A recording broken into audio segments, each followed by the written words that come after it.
안녕하세요. 오늘은 3월 15일 화요일 아침입니다.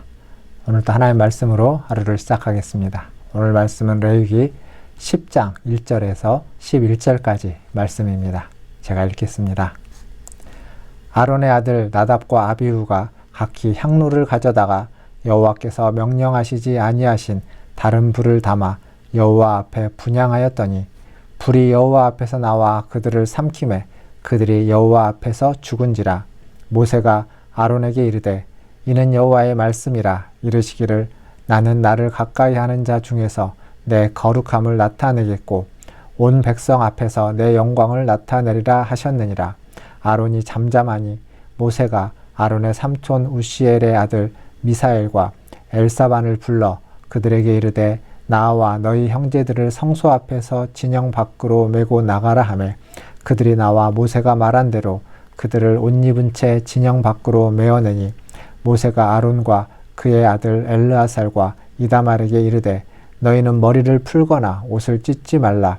그리하여 너희가 죽음을 면하고 여호와의 진노가 온 회중에게 미침을 면하게 하라.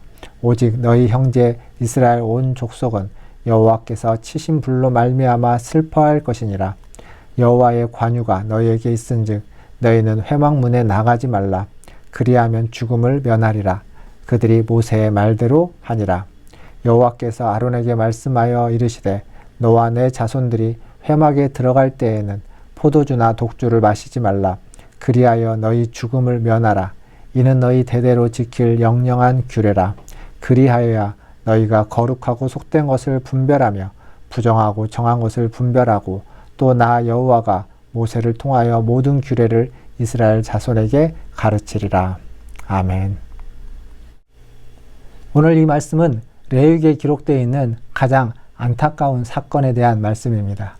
그런데 이 사건은 제사장이 위임식을 받고 위임을 받은 아론이 첫 번째 제사를 집례한 직후에 기록되어져 있다라는 것을 통해서 볼 때 그 안타까움은 더할 수밖에 없습니다. 아론이 위임을 받고서 첫 번째 제사를 드렸을 때 여호와의 불이 하나님으로부터 나와서 그 제단에 있는 제물을 사르는 그 영광이 나타나는 순간이 9장 24절에 기록되어져 있습니다.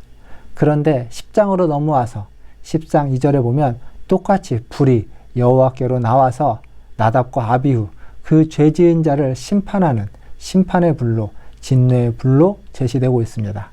너무도 안타까운 모습이죠. 오늘 말씀을 보면 이렇게 영광의 순간에 다른 것이 영광의 순간에 그 죄악이 함께 껴있게 됩니다. 나답과 아비후는 하나님이 명령하지 아니한 다른 불을 가지고 제사를 드리게 되는 겁니다. 여호와 앞에 분향을 하는 겁니다. 그러자 하나님의 불이 나와서 그들을 즉각적으로 심판하고 있습니다.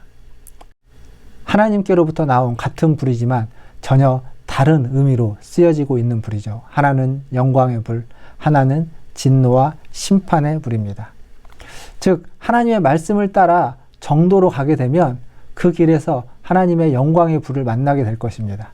그러나 그 말씀을 그냥 허투루 여기고 그 말씀을 무시하고 내가 가고자 하는 내 마음대로 어떤 길을 가게 되면 우리는 그 길에서 하나님의 징계와 책망과 더 나아가면 심판의 그러한 불을 만날 수도 있다는 것을 우리는 오늘 이 말씀을 통해서 알 수 있습니다. 그래서 하나님의 말씀을 고집스럽게 지켜가는 일이 그리스도인에게는 반드시 필요한 하나의 덕목이다 라고 말할 수 있습니다. 더 나아가서 그렇게 이제 나답과 아비후 그 아론의 두 아들이 죽음을 맞이하게 됩니다. 그러면 그들의 그 죽은 그 장례를 치러야 되는데 그런데 오늘 성경에서는 이 제사장에게 있어서 이 장례를 치르는 일을 좀 멀리 하도록 이야기해주고 있습니다. 지금 무슨 얘기냐면 오늘 말씀을 보니까 6절에 너희는 머리를 풀거나 옷을 찢지 말라 이렇게 이야기하고 있습니다. 지금 아들이 죽었습니다. 그리고 형제들이 죽었습니다.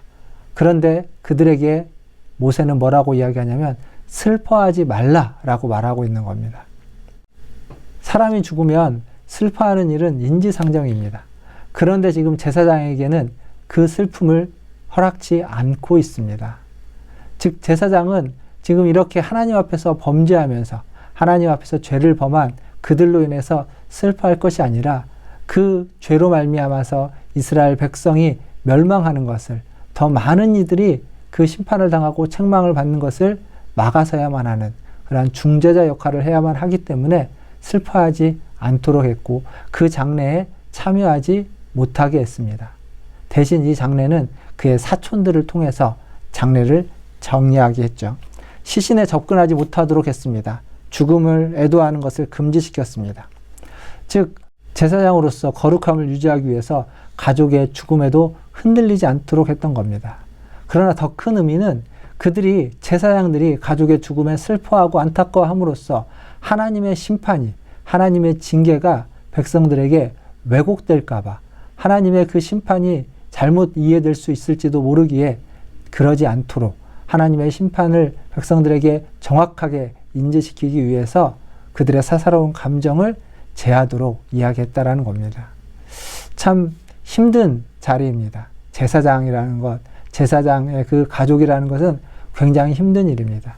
하나님 앞에 심판을 받을 수 있는데, 징계를 받을 수 있는데 그때 그렇게 쉽게 애도할 수도, 쉽게 슬퍼할 수도 없는 그 자리라는 것이죠. 그러나 동시에 제사장에게는 영광이 있습니다. 고통도 있고 아픔도 있지만 그러나 제사장에게는 영광이 있습니다. 그 영광을 위해서 그러한 고통과 아픔 또한 견뎌내야만 할 필요가 있다라는 것을 오늘 말씀을 통해서 우리는 알 수 있습니다.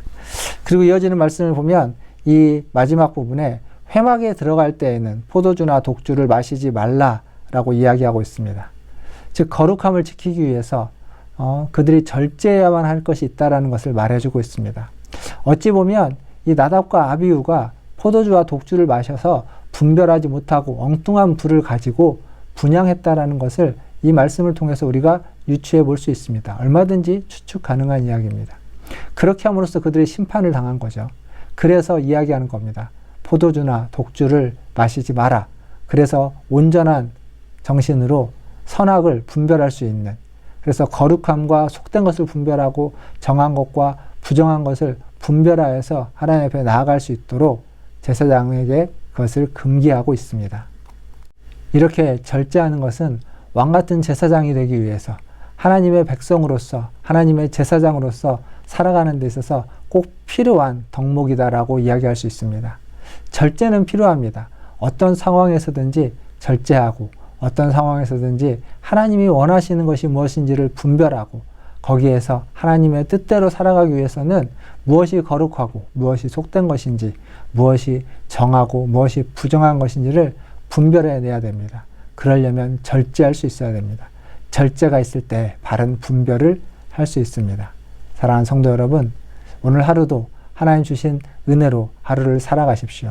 그 하루 동안 절제할 수 있는 저와 여러분 되기를 바라겠습니다. 더 나아가서 그 절제함으로 정한 것과 부정한 것, 거룩한 것과 속된 것을 분별해내는 저와 여러분 다 되기를 주님의 이름으로 축원드립니다. 기도하겠습니다. 하나님 감사합니다. 주께서 맡기신 그 사명을 감당함에 있어서 아버지 하나님 부정하지 않게 하여 주시고 정하게 하여 주시고 하나님 분별할 수 있는 은혜를 더하여 주시옵소서.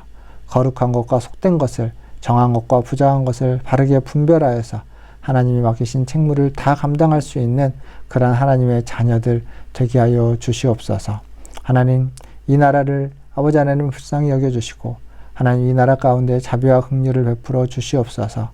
이제 하나님 확진자가 감소되어서 조금씩 줄어들어서 다시 정상으로 일상으로 돌아갈 수 있는 은혜를 더하여 주시옵소서.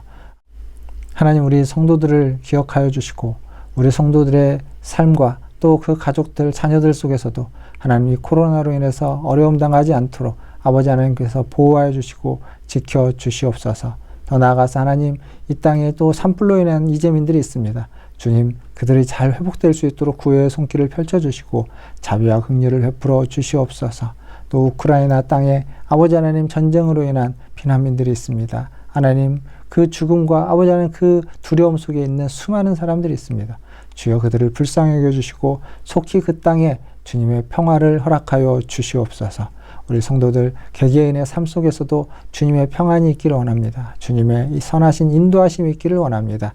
때를 따라 돕는 은혜의 손길을 허락하여 주셔서 하나님 어렵고 힘든 모든 일상들 속에 주님의 은혜가 있게 하시고 주님의 도우심이 있게 하여 주시고 하나님 주님의 인도하심을 받아 살아가게 하여 주시옵소서.